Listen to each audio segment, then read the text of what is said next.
po kayo. Pagbati po mula sa aming pamilya na Happy New Year po sa ating lahat. At bali po ngayon ay kami po ay magluluto ng kalamay. Ayan po si John Paul ay nag-uumpisa na pong maggata ng niyog. Ayan po ay gagamitin sa pagluluto po ng kalamay. Kami po gabi na magluto ng kalamay at sila John Paul po ay nagkayod pa po ng buko. Oh, init naman eh. Hindi mo lagyan, hindi aring lagyan ng malamig. Aba. Ito pa oh.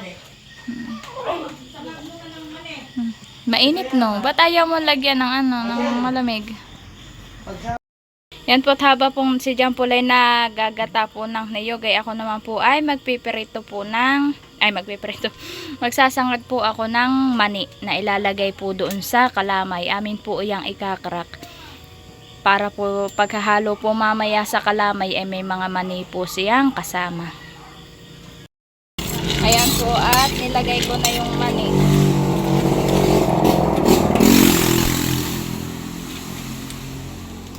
Akin na lang po itong sasangagin.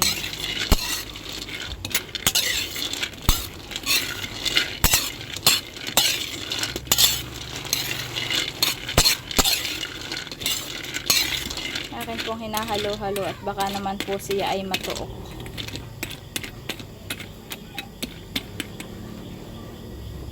Ganyan lang po siya kadami.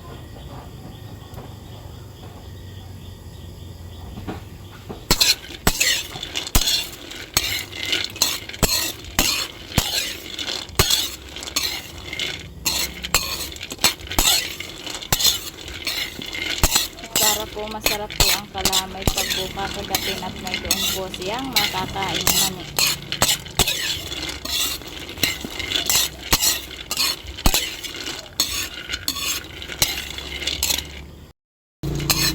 Ito po at malapit na siyang maluto. Kailangan po talaga halo-haloin at kiwa po nang nasusunog po siya. Aahonin ko na po ito. At baka naman po matuok.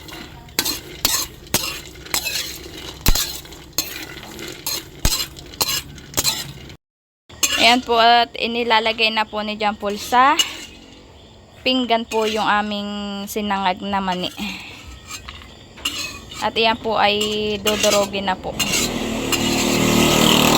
Medyo maingay nga lang po dito ang mga sasakyang motor. Ito po siya. Okay na po yung ganayang kulay. Basta lang po pumula-pula po ng kaunti, okay na. Ayan po yung ingredients na lalagay sa kalamay. Ito po yung vanilla. Tapos po ito yung cheese. Tapos lalagyan po ng star. Tapos po ito yung asukal. Nalagay na po yung ibang asukal doon. Ito na lang po yung natira. Mamaya pa po yan ilalagay. Pag kulang pa po sa tamis. Dito naman po ay nagagawa po sila ng arnibal po. Yan po yung pangkulay sa kalamay. Para po maganda yung kulay ng kalamay nila. Lagay na din po yung gata ng niyog. Dito ang alam mo nila mapupulupin ito. Dito lulutuin. Diyan daw po siya lulutuin yung kalamay. Yung malagkit. Yung pong malagkit. Yun o, yung lagan yung malagkit. Ayan po yung malagkit na pinagiling. Ito po yung palalapadin pa po yan. Hindi po lahat yan ilalagay na nakaganayan po. Para po siyang lalapadin pa. Kaya po lalagyan ng cheese whiz ay para po malinamnam yung kalamay na niluto. Para po masarap siya. Ang nagluluto po ng kalamay ay si Papa. Yan po yung tatay ni John Paul. Yan po ang nagluluto. Antayin lang daw pong kumulo yung nasa talyase.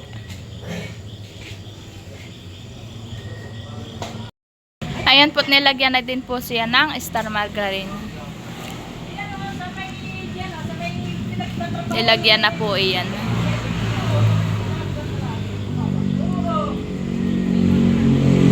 po mamaya pag babasag po na yung malagkit po na kawan ay madulas po siya, hindi siya dumikit.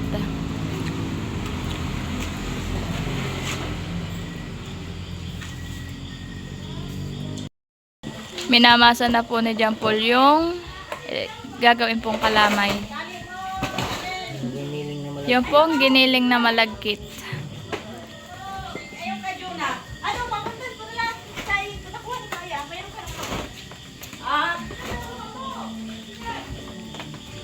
At ilalagay na daw po. Sige, yung kuha. Gimpil-gimpilin mo yung At po, kulong-kulo na po yung kuwan po sa kawali. Kaya po kailangan na pong ilagay. Ayan po, gaganayanin po siya. Ayan po, at inilagay na ni John Paul. Ayan po, ihahaluin at baka po dumikit. Kinakamay na mo.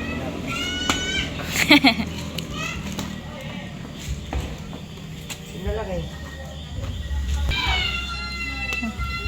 Sinlalaki dapat. Madami, mayan po yung madami pag naluto.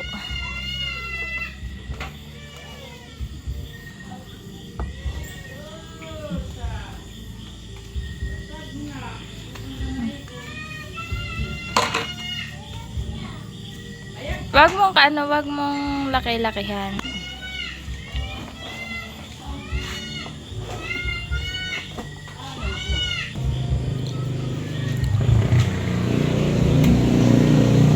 Late-late mo lang.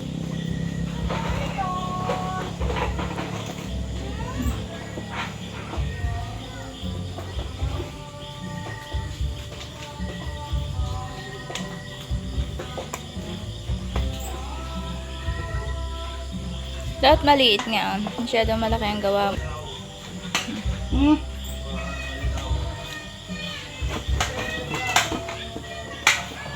Ayaw mo ng palubog. Ano?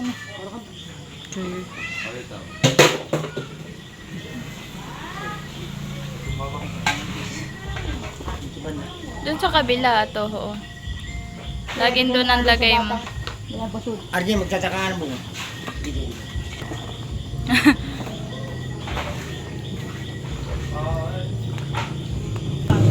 Ayan po, at kakaunti na lang po yung kay John Paul na mamasahin. Yan na lang po. Yan po yung 4 na kilo. Ang lulutuin pong kalamay.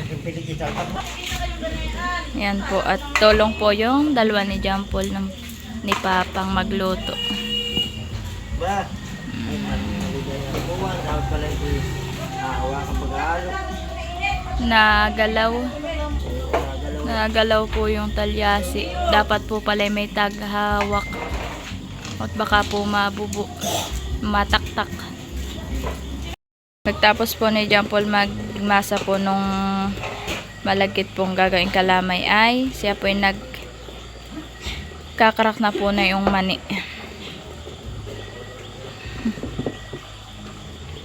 Ganyan po kadami yung kanyang ikakarak.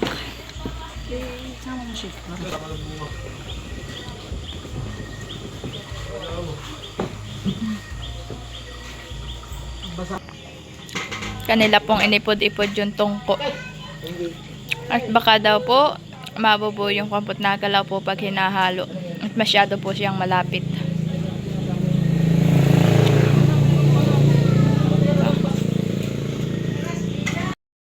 Ganyan po ang style nung pong ilalagay sa kalamay.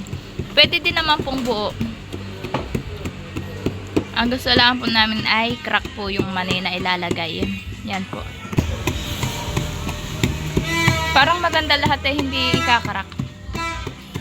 Yan po. Ayan o. Yan po ibabasagin. Yan pong minasang iyan ay pagpuluto na. Para po hindi po siya saging-saging ang style. Yung pong buo-buo ang pagkaluto. Kailan? Palit ng pangalan.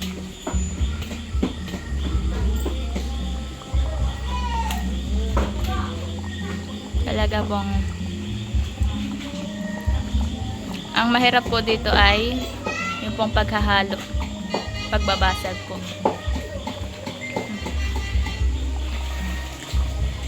Ang gagamitin po nila pagbabasag po na anay, iyan pong kuwan po ng palapa. Iyan po hinugasan. Natutok yata papa. Kaya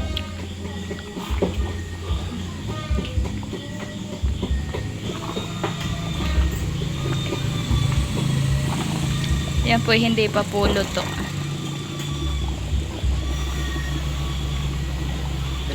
lagyan na isa.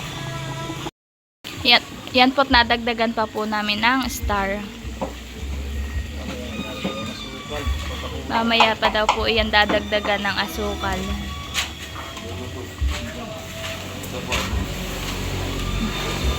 Ito yung kuha-kuha nito. Pag mula kakahalo na ako kaya kaya mo na.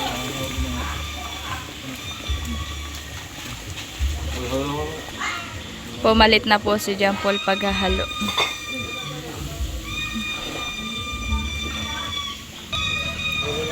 Yan po at nilagay na din po ni Papa yung mani po na kinrak ni John Paul.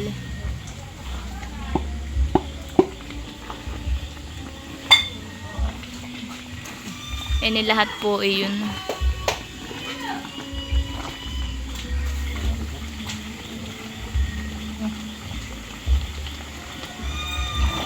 Haluin ano na ano.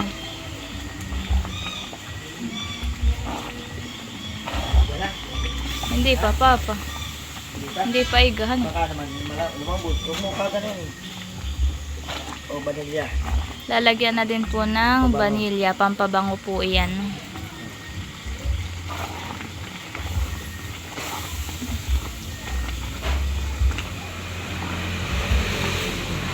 Pampabango.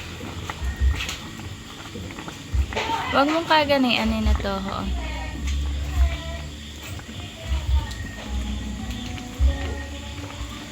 Nakamalambot. Sige lang ako kayo. Kayo mo. Yan, ganyan. Malambot yan. Huwag laan lumambot daw. Mamaya yung mapatihin. Maya-maya daw po iyan babatihin. Yung pong babasagin. Yung mga tabi yung kamot-kamot.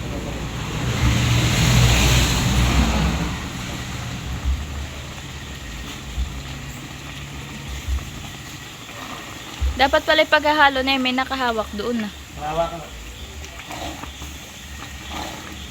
Yung pati natin sila ng asukal mamaya. Ayan daw po ay mamaya dadagdagan po ng asukal at ano?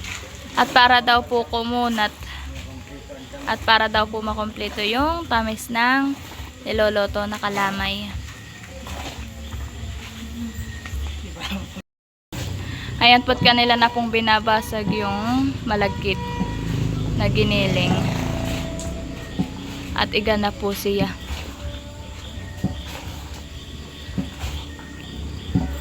Yan po'y mahirap din po yan pong paggaganian. Hindi po madali. Dinadagdagan yung asukal. Yan po't dinadagdagan na din po ng asukal. Lagyan na star. May manina? Lalagyan na, ma'am.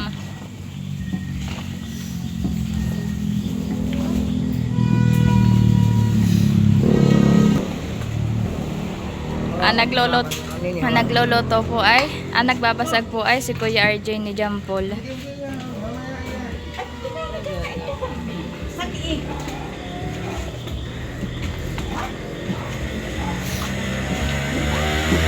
Lalagyan na din po ng star para po dumulas paghahalo po. Hanggang sa makalimutan ito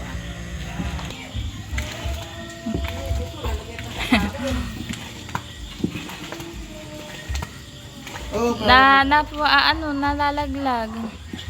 Yan po't lalagyan na din po ng cheese whiz.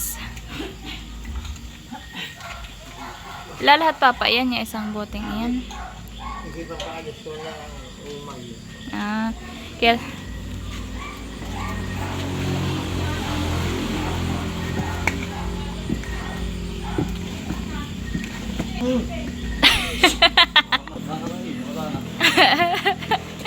Dahan-dahan dapat kayo to ho, natatapon. Kamuti kanina. Tabi. Yan po hindi po titigilan ng ganayan po hanggat may buo-buo pa po siya.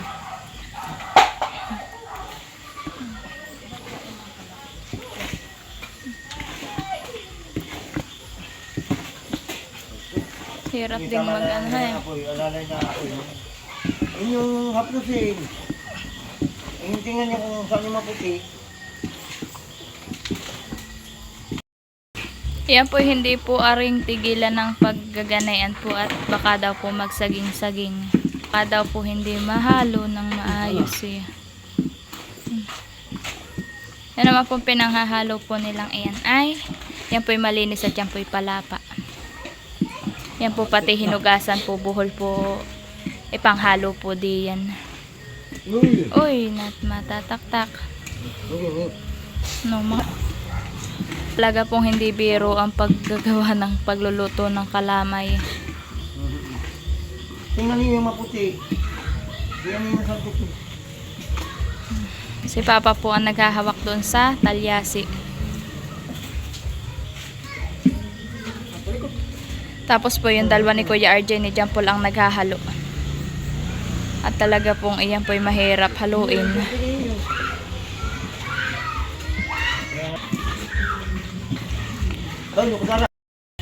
Ako na po ngayon ang naghahawak sa talyasi.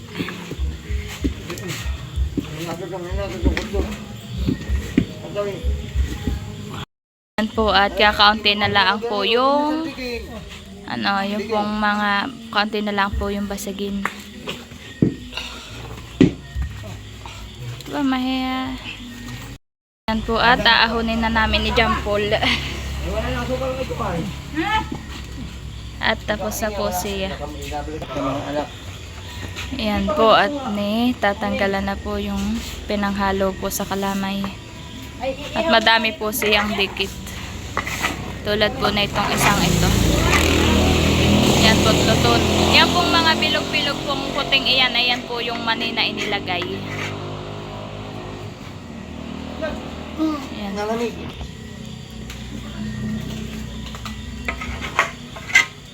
Yan po ilalagyan pa ng star mamaya po.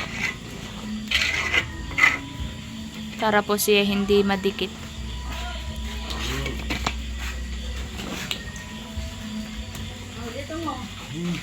Naman po ay si Mama po ay nag-asikaso po nung lalagyan ng kalamay.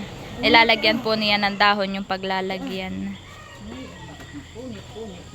Yan po yung mama ni Paul. Yan na po at nilalagay na. Tiga darlo sandok. Sige. Oh. Paparti-parti ng maayos baka. Ang magpaparte po diyan ay 4 na anak.